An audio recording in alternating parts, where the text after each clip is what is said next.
Yo, sini ngumpul semua yang pengen tahu fakta keuangan di dunia. Di video ini kita akan ngebedah ekonomi negara yang dijuluki nerakanya dunia, yaitu negara Kamboja. Kok bisa ya dijuluki nerakanya dunia? Apakah semenyiksa itu tinggal di sana? Yuk kita bahas di video ini. Sebelum mulai, kalau lo suka mengenai fakta-fakta keuangan seperti ini, lo bisa lihat playlist Fakta Dunia Uang di channel ini. Oke, gas kita mulai.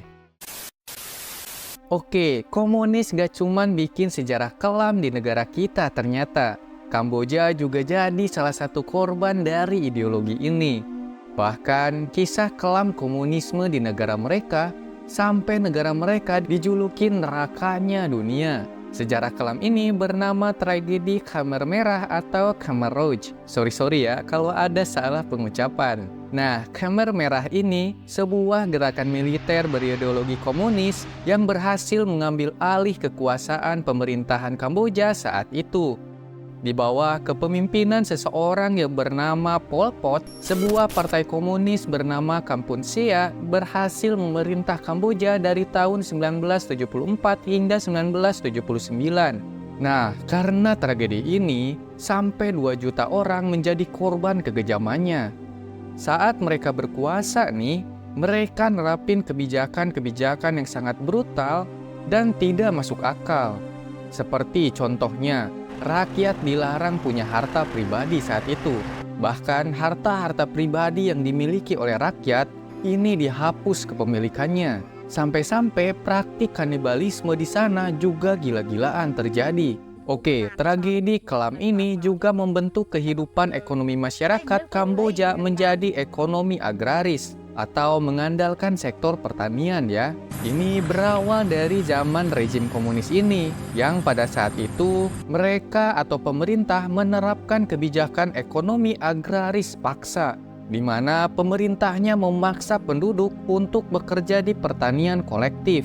Kebijakan ini mengakibatkan hancurnya sektor lain ya pastinya, yaitu sektor perdagangan dan sektor industri.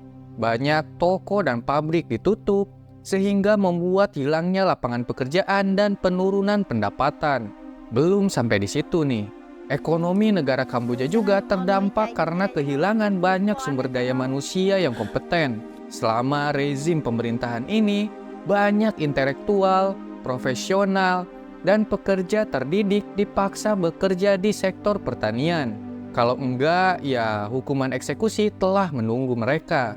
Lu tahu kan, kalau kejadian genosida kayak gini terjadi, biasanya akan banyak negara lain yang mengutuk keras.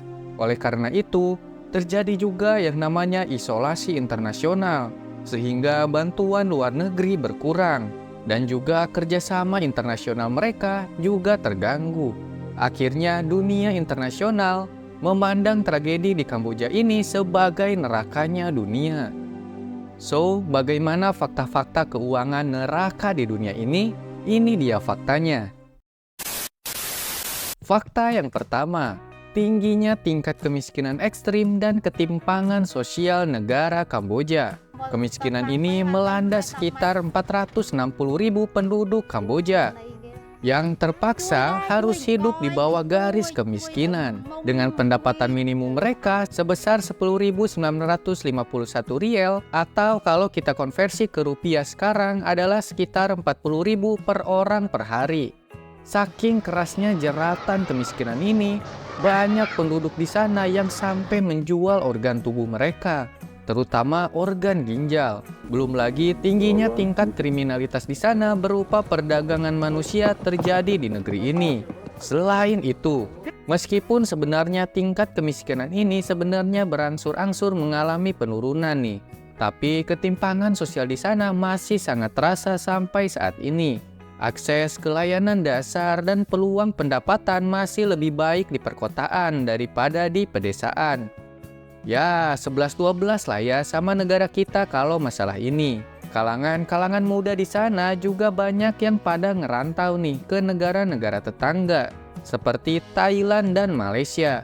Walaupun begitu, ternyata dari data per Desember 2023, tingkat pengangguran di Kamboja itu jauh lebih rendah tahu dibanding pengangguran di Indonesia. Persentase pengangguran di sana cuma 0,22%, sedangkan di Indonesia mencapai 5,32%. Next, fakta yang kedua. Ekonomi Kamboja ditopang oleh sektor pertanian dan pariwisatanya. Komoditas pertanian utama di sana adalah beras, umbi-umbian, jagung, hingga tembakau. Bahkan di tahun 2021 lalu, lo harus percaya kalau Kamboja ternyata tercatat menjadi salah satu produsen beras terbesar di dunia dengan produksi beras mencapai 10,7 juta ton. Sedangkan pariwisata paling terkenal dan mendatangkan banyak cuan untuk negaranya adalah destinasi Angkor Wat. Apa sih Angkor Wat itu? Angkor Wat adalah sebuah candi atau monumen keagamaan terbesar di dunia dan diakui sebagai situs warisan budaya dunia oleh UNESCO. Candi Borobudur yang ada di negara kita kalah gedenya nih kalau kita bandingin sama Candi Angkor Wat ini. Candi terbesar di dunia ini ternyata dapat mendatangkan lebih dari 2 juta wisatawan setiap tahunnya. Selain pertanian dan pariwisata, ekonomi Kamboja juga bergantung pada sektor manufaktur mereka, terutama industri garmen dan tekstil, di mana industri garmen dan tekstil ini menjadikan sektor ini menyumbang sebagian besar ekspor mereka ke negara lain seperti Amerika Serikat, Uni Eropa, dan Kanada. Lanjut kita ke fakta yang ketiga, mengenai produk domestik bruto negara Kamboja. Berapa sih PDB negara Kamboja? Sesuai data di tahun 2022, PDB negara ini mencapai 29,6 miliar USD. Sedangkan PDB per kapitanya adalah 1.765,5 USD. Kalau kita bandingin dengan Indonesia, masih jauh lebih tinggi negara kita ya ternyata. PDB per kapita negara kita di tahun yang sama yaitu tahun 2022 mencapai 4.783,9 USD. Mengenai mata uang negara ini adalah riel Kamboja atau disingkat KHR.